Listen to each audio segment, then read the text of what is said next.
기도드리겠습니다. 은혜가 풍성하신 하나님 감사합니다. 오늘도 저희들에게 새 아침을 주시고 또 첫 시간을 하나님 앞에 올려드릴 수 있도록 인도하시니 감사합니다. 성령님 말씀으로 저희들을 가르쳐 주시고 우리의 신앙과 우리의 교회가 주님의 말씀으로 보호되고 또 우리가 참으로 진리의 복음, 이 은혜의 복음만을 잘 지켜서 주님 앞에 영광 돌려드리며 주의 뜻을 이루어드리는 귀한 교회 되게 하여 주시옵소서. 감사하며 예수님의 이름으로 기도합니다. 아멘. 자, 오늘 5월 11일 월요일 새벽 기도인데요. 갈라디아서 1장 6절부터 9절까지의 말씀, 오늘 마지막으로 갈라디아서 서론을 마치도록 하겠습니다. 갈라디아서 1장 6절부터 9절 제가 읽습니다. 여러분을 그리스도의 은혜 안으로 불러주신 분에게서 여러분이 그렇게도 빨리 떠나 다른 복음으로 넘어가는 데는 나는 놀라지 않을 수 없습니다. 실제로 다른 복음이 있는 것은 아닙니다. 다만 몇몇 사람이 여러분을 교란시켜서 그리스도의 복음을 왜곡시키려고 하는 것뿐입니다. 그러나 우리들이나 또는 하늘에서 온 천사일지라도 우리가 여러분에게 전한 것과 다른 복음을 여러분에게 전한다면 마땅히 저주를 받아야 합니다. 우리가 전에도 말하였지만 이제 다시 말합니다. 여러분이 이미 받은 것과 다른 복음을 여러분에게 전하는 사람이 있다면 그가 누구이든지 저주를 받아야 마땅합니다. 아멘. 저주를 받아야 마땅한 자들 이라는 제목으로 오늘 마지막으로 전하겠습니다. 바울은 자신의 언변이 탁월하지 않다는 걸 인정하면서도요, 자신이 지식면에서는 탁월하다고 강조하고 있습니다. 바울은 자신의 지적인 방대함을 주장하며 자신의 사도적 권위를 변호합니다. 왜일까요?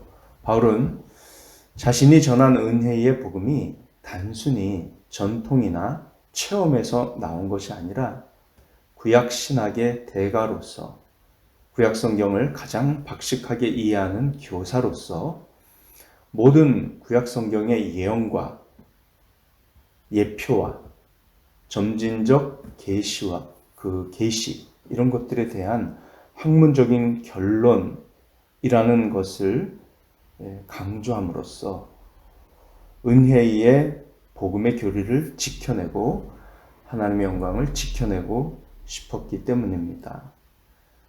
그리고 바울은 거짓 교사들이 무엇을 하고 있는지 보았기 때문이죠.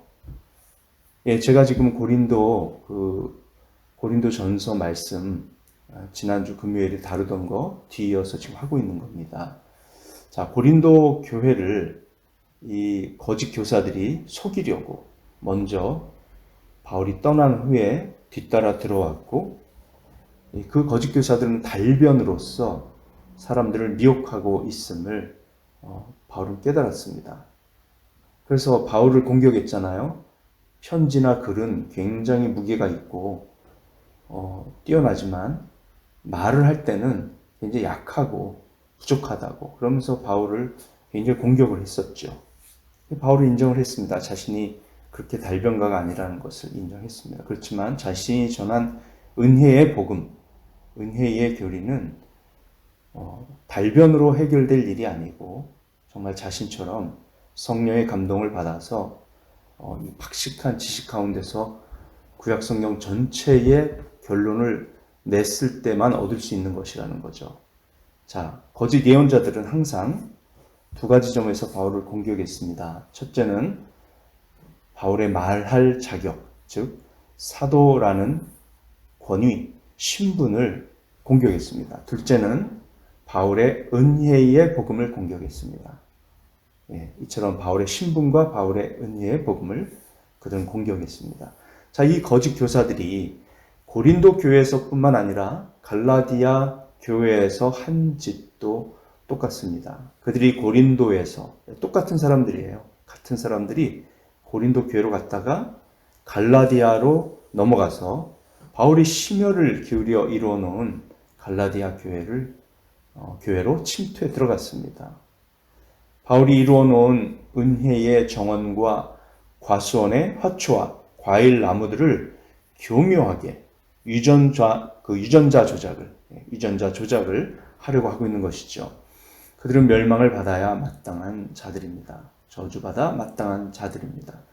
그런 자들의 말에 미혹되어 온갖 고난과 박해 속에서도 복음을 전해준 그 바울을 버리고 거짓 교사들의 말을 따르게 된 일부 교인들도 결국은 저주받아 마땅한 자로 드러날 것을 바울은 심히 염려했습니다.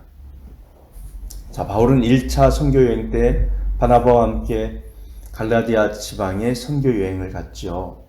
그리고 2차 선교 여행 때는 실라와 함께 갈라디아 지방을 다시 방문했습니다. 심지어 바울은 세 번째로 3차 선교 여행 때도 갈라디아 지방을 다시 방문했습니다. 그리고 그는 태어난 지 얼마 안 된 이 교회들을 세우고 양육하려고 굉장히 애를 썼습니다. 왜냐하면 그 교회들은 사도 바울의 인생에서 그의 그리스도인의 삶에서 너무나도 중요한 사람들이었기 때문입니다. 그러나 이제 갈라디아서를 자세히 보면 이 거짓 교사들이 본질적으로 고린도 교회에서 했던 것과 똑같은 짓을 갈라디아에서 했다는 것을 알 수 있습니다. 갈라디아로 들어가 그들은 거짓 교리의 씨앗을 뿌린 것입니다. 은혜의 복음을 훼손하려 했습니다. 그들은 은혜에 율법주의를 더하려 했습니다. 바로 이러한 거짓 교사들의 행태 때문에 바울이 갈라디아서 편지를 쓴 것이죠. 저는 바울의 삶에서 그가 거짓 교리만큼이나 두려워했던 것은 없었다고 생각합니다. 거짓 교리만큼이나 경계심을 가지고 교회를 그것으로부터 지키려고 했었던 것은 없었다고 생각합니다. 물론 모든 죄를 사도 바울이 경계했지만요. 또 성도 간의 분열이라든지 이런 것들 다 바울이 경계했지만 가장 경계했던 것은 거짓 교리였다는 것이죠. 우리들도 바울처럼 거짓 교리를 경계하는 마음이 가득해야만 합니다. 그래야만 정말 예수님의 교회를 사랑하는 사람입니다. 사도행전을 보면 바울이 에베소를 떠날 때 사도행전 20장 28절부터 31절에서 이렇게 말했습니다. 제가 한 번 더 읽어드립니다. 여러분은 자기 자신을 잘 살피고 양떼를 잘 보살피십시오.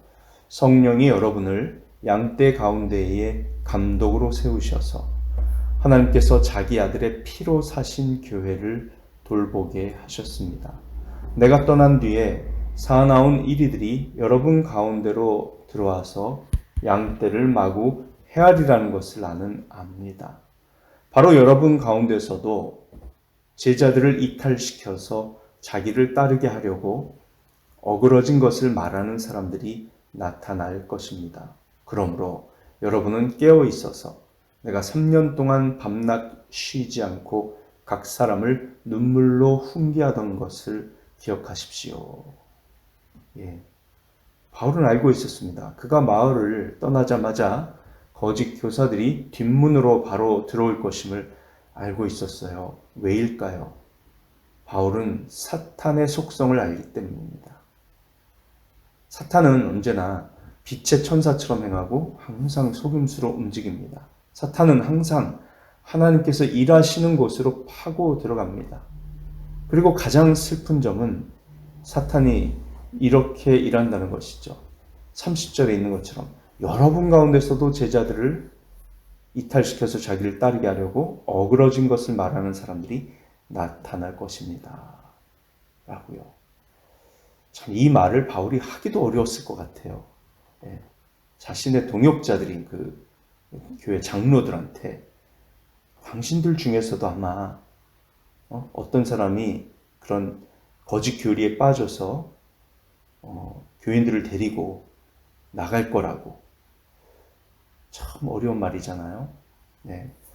함께 신앙생활 하던 사람들 중 성경을 잘 알고 지도자급이 된 사람들 중에서 어느 날 갑자기 그 잘못된 복음을 말하면서 자신이 영향을 주던 사람들을 데리고 교회에서 이탈하는 경우, 그것이 가장 충격적이고 슬픈 일입니다. 네.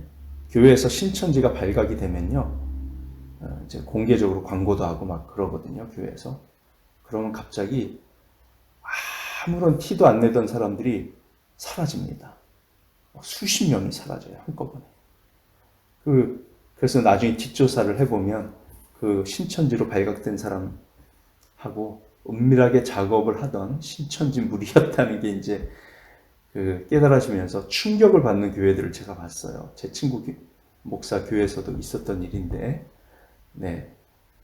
참 그런 것도 참 무섭지만, 정말 뻔히 잘 믿던 사람들이, 그런 사람들은 외부에서 들어온 사람들이 대다수고 몇몇이 포섭된 경우인데, 아예 그냥 뻔히 정말 처음부터 잘 신앙생활 했는데 갑자기 헷가닥해가지고 그렇게 이탈해 나갈 때, 참 슬픈 일이죠. 충격입니다. 이것을 막을 수 있는 유일한 방법은 32절에 있습니다. 사도행전 20장 32절에서 바울이 이렇게 얘기했어요. 나는 이제 하나님과 그의 은혜로운 말씀에 여러분을 맡깁니다. 하나님의 말씀은 여러분을 튼튼히 세울 수 있고 거룩하게 된 모든 사람들 가운데서 여러분으로 하여금 유업을 차지하게 할 수 있습니다. 네, 성경 말씀을 깊이 알려고 힘쓰고 그것을 깊이 이해하고 묵상하고 말씀이 가르치는 대로만 믿으라는 것이죠. 그러면 이 거짓 교사들처럼 전통이라든지 또 자신들의 어떤 체험이라든지 이런 것들로 사람들을 미혹하려고 할 때 그것을 지켜낼 수 있다는 겁니다. 자, 이처럼 바울은 거짓 교사들에 대해 엄청난 두려움과 경계심을 가지고 있었고 사탄이 어떻게 활동하는지 알고 있었기에 갈라디아서라는 책을 썼습니다.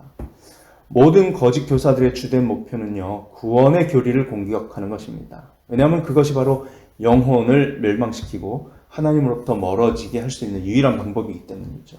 사탄은 구원의 교리를 뒤틀어 놓는데 집중합니다. 모든 사이비 기독교와 이단들의 교리가 바로 구원의 교리를 왜곡시키는데 집중되어 있다는 거 저희가 기억해야죠. 반면에 만약 구원의 진리를 깨닫게 된다면 어떤 사람이 이 구원의 복음에 이렇게 든든하게 선다면 사탄이 무엇을 하려 하든 실제로는 치명적인 그 상처를 입힐 수는 없습니다. 아무 소용이 없습니다. 왜냐하면 그 성도들은 이미 하나님의 것이고 자신이 하나님 안에서 안전하다는 것을 굳게 믿기 때문에 그래요. 오늘 죽어도 천국에 갈 수 있다는 확신을 갖고 있기 때문에 치명적인 공격으로부터 보호받습니다. 사탄이 공격할 틈을 크게 주지 않습니다. 그래서 성경을 우리가 깊이 공부해야 하고요. 전도 폭발 훈련이 참 유용한 것이죠. 자, 바울의 구원 메시지는 무엇이었습니까? 참고로 제가 우리 전도 폭발 훈련, 시니어 전도 폭발 훈련을 우리 교회에 도입하려고 합니다. 근데 이 시니어 전도 폭발 훈련은 뭐가 좋냐면 외울 필요가 없어요. 하나도 안 외워도 됩니다. 그냥 이렇게 딱 인쇄된 그걸 가지고 나와서 보여주면서 입체적인 자료를 보여주면서 전도하는 거기 때문에 그거는 그렇게 딱 그 한 학기 딱 보내면 바로 수료자가 됩니다. 그래서 이거를 도입을 하려고 해요. 기쁜 소식이죠? 안영자 원사님. 네.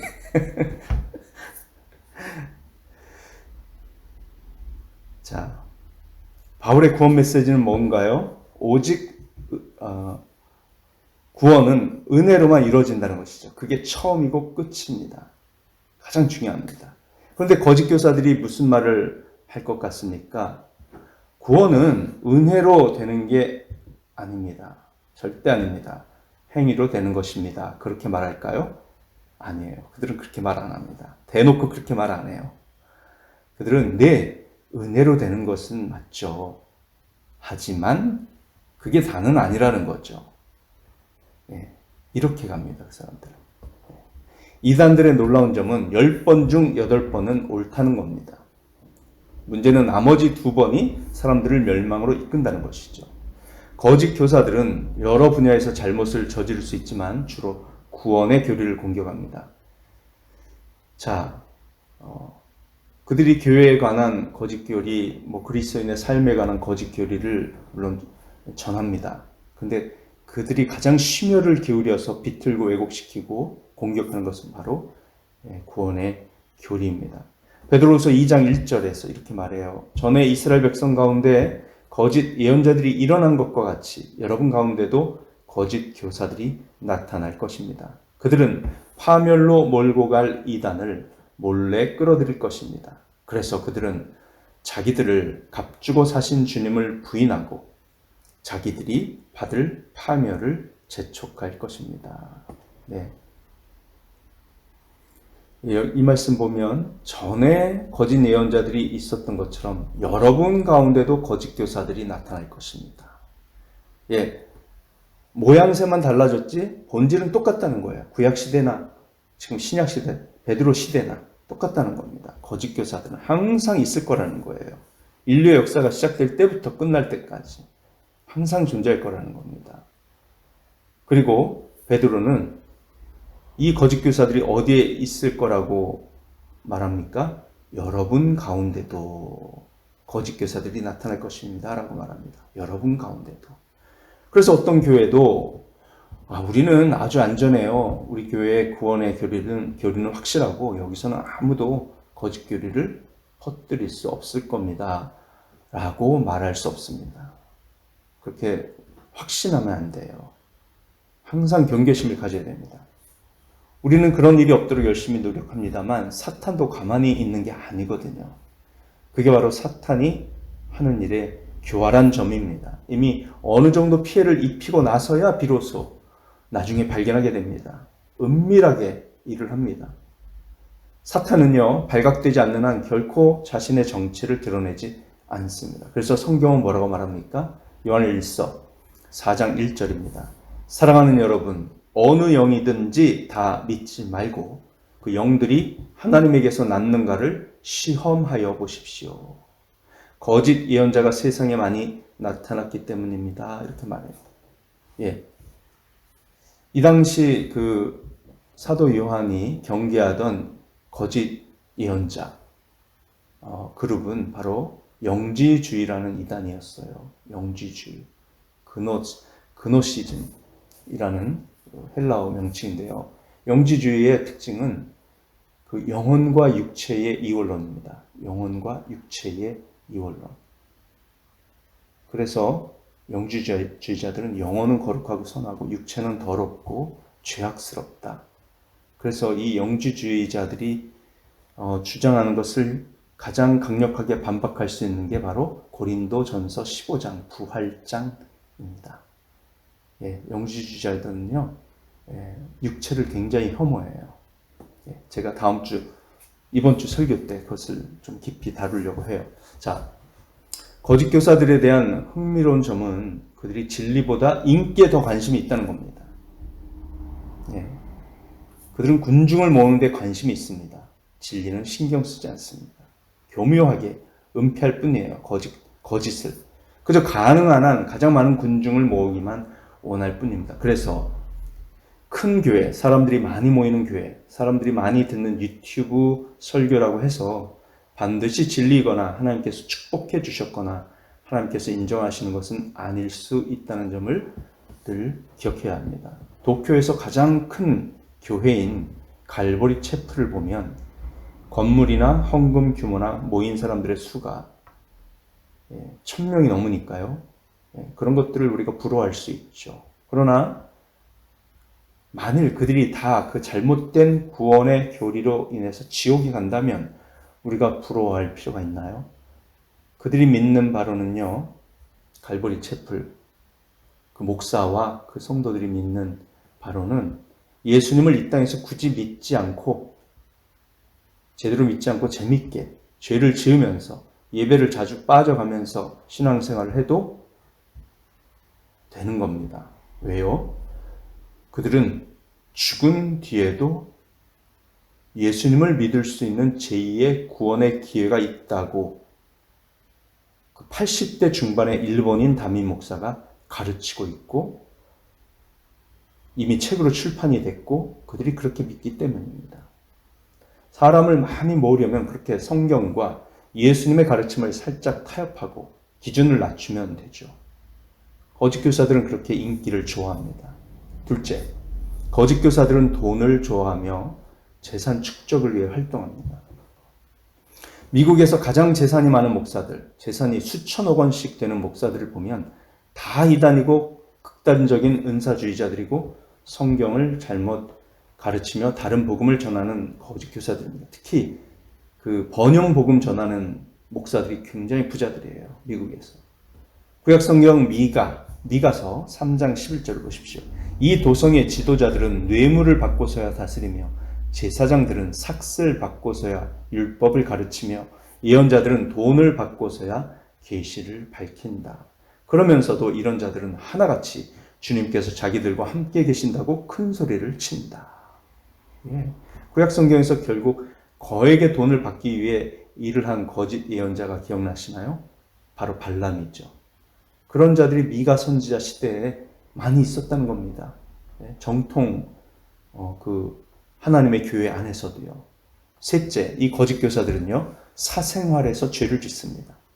예레미야 23장 14절을 보시면 이렇게 되어 있습니다. 그런데 이제 내가 예루살렘의 예언자들에게서 끔찍한 일들을 보았다. 자, 예언자들을 말하는 거예요. 그들은 간음을 하고 거짓말을 한다. 악행을 저지르는 자들을 도와서 어느 누구도 죄악에서 떠날 수 없게 한다. 사생활에 문제가 있습니다. 거짓 교사들은요. 불의한 가르침을 전하는 거짓 교사들, 거짓 목사들은 항상 사생활에서 죄를 짓습니다. 불건전한 교리 안에서는 진정한 의로운 삶을 살 수 없지요. 당연합니다. 거짓 교사들은 겉으로 보기에 아무리 도덕적으로 보일지라도 경건해 보이고 영적으로 보일지라도 결코 의로운 자들이 아닙니다. 나중에 그들이 은밀하게 행하던 모든 일들이 다 드러나게 되어 있습니다. 대표적으로 최근에 데이비드 차, 최바울, 과거에는 김기동, 이초석, 그 외에도 끝도 없이 말할 수 있습니다. 그들은 모두 인기도 있고 돈도 있던 자들이 있죠. 그런데 그들의 삶은 순결하지 않았고 사생활에서 지은 죄들이 결국 드러났습니다. 그러기 전까지는 얼마나 영향력이 있었나요?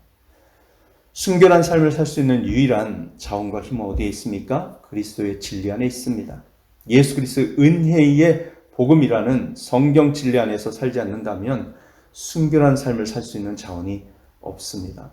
바울의 뒤를 쫓아다니며 교회를 교묘히 파괴하려던 자들은 바로 유대주의자들이었습니다. 그들은 겉으로는 기독교에 붙어있는 것처럼 보였죠. 그들은 그리스도를 메시아와 구원자로 믿는다고 말했지만 미세한 차이를 만들어내기 시작했습니다. 기독교인이 되려면 먼저 유대인이 되어야만 하며 일단 기독교인이 된 후에도 예수님을 믿어서 얻은 구원을 유지하려면 모세의 율법을 모두 지켜야 한다고 주장했습니다. 따라서 그들이 주장하는 구원은 예수님을 믿어야 구원을 받는다고 말하면서도 처음 구원에 들어갈 때는 유대인으로 개종해야 했고 그 후 예수님을 믿은 후에도 그 구원을 유지하려면 유대교의 모세율법을 다 지켜야 한다고 했습니다. 구원으로 들어갈 때나 구원 안에 머물 때 모두 행위에 의해서 이루어지는 것임을 알 수 있습니다. 예수 그리스도를 믿는다는 것은 그 과정에서 부수적인 것에 불과한 것이죠. 그들은 예수님의 속죄의 효력과 은혜의 복음의 완전성을 심각하게 훼손했습니다. 그것은 믿음에 행위를 더해야 구원받는다라는 결론을 만들고 말았습니다. 야고보서에서 행위를 강조하는 방식과 이들이 말하는 방식은 분명히 차이가 있습니다. 나중에 또 야고보서 할 때 자세히 하도록 하겠습니다. 이 갈라디아 설교하면서도 아마 나올 거예요. 그들은 이방인 그리스도인들에게 다가와서 이렇게 말했죠. 당신은 진짜 기독교인이 아니에요. 당신은 이방인이니까요. 먼저 유대인이 되십시오. 그래야 메시아 구원자 예수 그리스도를 받아들일 수 있습니다. 라고 말했습니다. 그러면서 실제로 그들은 그 이방인 그리스도인들을 할례받게 하려고 했어요. 칼로 신체적 수술을 받게 하려고 했단 말이죠. 그 후에는 모세율법을 모두 지키도록 강조했습니다. 그래서 바울이 이 갈라디아서를 쓸 당시에는요, 이미 갈라디아 교회 성도들 중에 몇몇이 초하루를 지키고 여러 절기들을 지키면서 온갖 규례를 다 따르고 있는 그런 상태였어요. 모두 율법주의에 얽매여 엉망이 되어 있었던 겁니다.